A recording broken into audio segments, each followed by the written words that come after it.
नमस्कार मित्रांनो, मी मिलिंद जाधव TV10 आजच्या डेली व्लॉगमध्ये आज 16 डिसेंबर। तर सगळ्यात सुरुवातीला माझा असा विचार होता की मी महानगरपालिकेमध्ये साधारणतः 10:30लाच येणार होतो आणि कोण अधिकारी किती लवकर येतात वगैरे याचं पडताळणी करत होतो। पण काय झालं की मी म्हणलं आहे की झोन 2मध्ये रस्त्यामध्ये येतं, तर तिथे मी गेलो असता तिथे मला असं कळालं की सांस्कृतिक कार्यक्रम ठेवले होते। आशा राऊत मॅडम, ज्या एज्युकेशन डिपार्टमेंटच्या आहेत, आशा राऊत मॅडम, आणि तिथे बरेच डेप्युटी कमिशनर एकाच ठिकाणी भेटले। त्यामध्ये चेतना केरुरी मॅडम होत्या, त्यानंतर आपल्या प्रतिभा पाटील मॅडम होत्या, त्यानंतर अविनाश सकपाल साहेब होते, त्यानंतर बरेच आणखीन 2-3 आले। एक म्हणजे ठोंबरे साहेब आले आणि इवन संजय शिंदे हे सुद्धा त्यावेळी तिथे या कार्यक्रमाला उपस्थित होते। त्याची सगळ्याची व्यवस्थित बाईट मी घेतलेली आहे, ती तुम्हाला बघायला मिळेलच, जरूर बघावी। अर्थात जे आयोजित केले होते शिक्षण विभाग मी म्हटलंच आहे, आशा राऊत मॅडम आणि सुनंदा वखारे मॅडम, या सुनंदा वखारे मॅडमची बाईट घेतलेली आहे, ती तुम्ही जरूर बघा। त्यानंतर मी साधारणतः म्हणजे 12पर्यंत तिथं होतो आणि मग मी मेन बिल्डिंगमध्ये आलो असता मी जसं म्हटलं की मी म्हणजे आज जाण्याचं परत एकदा आज मुद्दाम मी गेट पास करून घेतलेला आहे आणि तिथे आयुक्तांनाच आज मी भेटणार होतो, अतिरिक्त आयुक्तांना भेटणार होतो, पण म्हणजे ते गेट पासही घेतलेलं आहे। पण अतिरिक्त आयुक्त आज दिल्लीला गेलेत असं मला कळालं। कोणाकोणाला भेटलो आणि आज काय काय झालं ते पटकन तुम्हाला सांगतो। सगळ्यात महत्त्वाचं म्हणजे मी टॅक्स डिपार्टमेंटचे जे उपायुक्त आहेत माधव जगताप साहेब, त्यांच्याकडे गेलो असता यावेळी फार लवकर त्यांनी आतमध्ये मला बोलवलं, बरं वाटलं।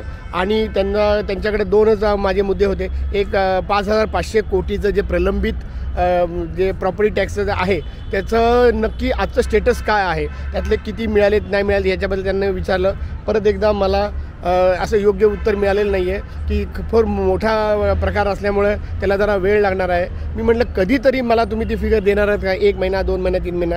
ते म्हणले नाही, लवकरच तुम्हाला सांगतो। मागच्या वेळेसारखंच उत्तर आपल्याला यावेळी मिळालेलं आहे। दुसरा मात्र प्रश्न फार महत्त्वाचा होता जो मी बऱ्याच अधिकाऱ्यांना विचारला आणि त्यामुळं मी तुम्हाला सांगतो, पहिल्यांदाच तो प्रश्न सांगतो की तो प्रश्न असा होता की ज्या अधिकाऱ्यांच्या केबिनमध्ये CCTV नाही आहे तर त्यांना आपलं समजा 353 हा माझा एक महत्त्वाचा मुद्दा आहे। 353 म्हणजे काय? सरकारी कामात अडथळा। आणि हा माधव जगताप साहेबांच्याच बाबतीतला एका RTI अधिकाऱ्यावर झालेला आहे, त्यांचं नाव आहे दिनेश खराडे। तर त्यामुळं म्हणजे म्हणतात ना की दुधानं तोंड भाजले, त्यामुळे आम्ही ताकसुद्धा फुंकून बिदे, विशेष करून मी सुद्धा माझा प्रत्येक वेळी बऱ्याचशा अधिकाऱ्यांच्या केबिनमध्ये जायचा प्रसंग येतो। तर आणि सगळेच सहकार्य करतील असं नाही आहे, त्यामुळं बरेचसे नाराज असतील तर त्यांना कुठलाही माझ्यावर 353 टाकायचा चान्स मिळू नये किंवा मी तसं कुठलीही वागणूकही करणार नाही। मी कधीही कुणाच्या सरकारी कामात अडथळा कधीही आणणार नाही। पण त्यांना जर टाकायचंच असेल ती केस माझ्यावर, तर मला माझं निर्दोष सिद्ध करण्यासाठी मी असं त्यांना म्हटलं होतं की बॉडी कॅमेरा जर तुमच्याकडे CCTV नसेल आणि तुम्ही CCTV असून सुद्धा जर शेअर करणार नसाल तर मला बॉडी कॅमेरा म्हणजे मी आतमध्ये शूटिंग घेऊ शकतो बॉडी कॅमेरासहित, तर ते सुद्धा तुम्हाला मित्रांनो मी दाखवीनच, तर त्याच्यासहित मला जायची परवानगी द्यावी। तर यावर त्यांनी फार वेगळं उत्तर दिलं, विशेष करून माधव जगताप साहेबांनी, की ते म्हणले की नाही, ते आयुक्तांचा विषय आहे, आयुक्तांनी परवानगी दिली तर तुम्ही करा। मी म्हटलं तुम्हाला मी विचारतो तुमचं काय मत आहे? नाही, ॲक्च्युली त्याच्यावर त्यांनी नो कॉमेंट्स, म्हणजे ते ना हा म्हणलेत ना म्हणलेले आहेत। तर असं होतं। ॲक्च्युली बघायला गेलं तर अमितेश कुमार जे आहेत, जे आपले आयुक्त पोलीस कमिशनर जे आहेत पुण्याचे आत्ताचे, त्यांनी स्पष्ट सांगितलेलं आहे की लीगल पोझिशन अशा आहे की पोलीस स्टेशन एक पब्लिक प्लेस आहे आणि पोलीस स्टेशन एक पब्लिक प्लेस असताना आणि पोलीस अधिकारी कर्मचारी हे पब्लिक सर्वंट असताना ते त्यांचे कर्तव्य बजावत असताना त्यांचे व्हिडिओ रेकॉर्डिंग करण्यामध्ये कोणत्याही प्रकारचे बंदी नाही आहे। सरकारी कुठलेही जे अधिकारी कामगार असतील आणि सरकारी कामाच्या स्थळी असतील तर त्यांना तुम्ही काम करताना त्यांचे फोटो व्हिडिओ त्यांचे घेऊ शकता आणि ते म्हणजे पोलीस तरी कमीत कमी कुठलाही अडथळा आणणार नाही ह्याची त्यांनी गॅरंटी दिली। हे सुद्धा सरकारीच असल्यामुळे महानगरपालिका सरकारीच आहे तर त्यामुळे त्यांनासुद्धा हे नियम लागू होतात आणि त्यांनी फक्त एवढं सांगितलं की एथिक्स पाळा, शक्यतो त्या पुढच्या अधिकाऱ्याला विचारून तुम्ही जर केलं तर ते फार चांगलं होईल। त्या दृष्टीनं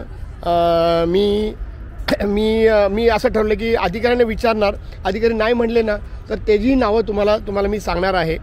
तर मित्रांनो, एका अर्थाने माधव जगताप साहेब यांनी नाही म्हणलेलं आहे आणि पण मला फार चांगला अनुभव मिळाला। त्यांच्याच हाताखाली जे आहेत ॲसिस्टंट कमिशनर आहेत जे अस्मिता तांबे मॅडमांनी सरळ म्हटले की मला ह्यातला नियम माहीत नाही आहे, मी स्वतः या नियमाची माहिती घेते पण माझी काही हरकत नाही आहे। बॉडी कॅमेरा तुम्ही लावून जर शूटिंग करून आज जरी आला तर माझी काही हरकत नाही आहे। हे फार महत्त्वाचा आजचा मुद्दा होता की एक महिला आहे। मी म्हटलं महिलांच्या बाबतीत तर आम्ही खूप म्हणजे ते नाही म्हटले तर आम्ही त्याला जास्त चॅलेंजसुद्धा करणार नाही। महिला अधिकारी जर असतील तर ह्या स्वतः महिला अधिकारी अशा आहेत की त्यांनी स्वतः सांगितले माझी हरकत नाही। तर त्यामुळं आमच्या दृष्टीने TV10च्या दृष्टीने ही खूप चांगली महत्त्वाची एक गोष्ट झाली असं मी म्हणेन। त्यानंतर मी घनकचरा विभागाचे उपआयुक्त जे आहेत जे संदीप कदम साहेब आहेत त्यांच्या केबिनमध्ये गेलो, त्यांनाही तोच प्रश्न विचारल्यानंतर ते म्हणले, त्यांचं हेच वाक्य आहे, बिनधास्त काढा, माझं काही प्रॉब्लेम नाही। त्यांच्याही केबिनमध्ये CCTV नाही आहे आणि मग अशा यांच्या CCTV जरी नसेल ना आमची काय हरकत नाही, माझी तरी काय हरकत नाही। कारण का माझा असा विश्वास आहे की ही लोक हे 353 कधी वापरणार नाही आणि त्यामुळे त्यांना हेही माहिती आहे की TV10सुद्धा कधी सरकारी कामांमध्ये कधी अडथळा करणार नाही। हे फार महत्त्वाचा मुद्दा आहे मित्रांनो। हे सकाळी फक्त आत्ता 3:30 वाजलेत, माझं आता जेवणही झालेलं आहे, तेही मी त्यावेळीसुद्धा तुमच्याशी बोललेलो आहे। नमस्कार मित्रांनो, मी मिलिंद जाधव, TV10। आत्ता 2:30 वाजलेले आहेत, जेवणाची सुट्टी झालेली आहे आणि 12 वाजता बसायचं म्हणून शेवटी 2:30 वाजले मला। बरेच गोष्टी झालेल्या आहेत ते मी तुम्हाला नंतर सांगतोच। तर आता 3 वाजत आलेले आहेत। हां, आणखीन एक विषय असा आहे की महानगरपालिकेकडनं आपल्याला एक पत्रकार परिषद होणार आहे। साधारणतः सरकारी अधिकारी जे आहेत त्याचं पहिलंच मराठी संमेलन असा काहीतरी विषय आहे, त्याच्यावर मी वेगळं तुम्हाला सांगीनच आणि त्या पत्रकार परिषदेला मी बसणार आहे। पण त्याचबरोबर आज सोमवार असल्यामुळं अविनाश सकपाळ साहेब यांचं काय म्हणणं आहे, कारण का त्यांच्याशी झोन 2मध्ये गेल्यानंतर जास्त बोलणं झालं नाही, त्यांची भेट झाली मात्र जास्त बोलणं झालं नाही।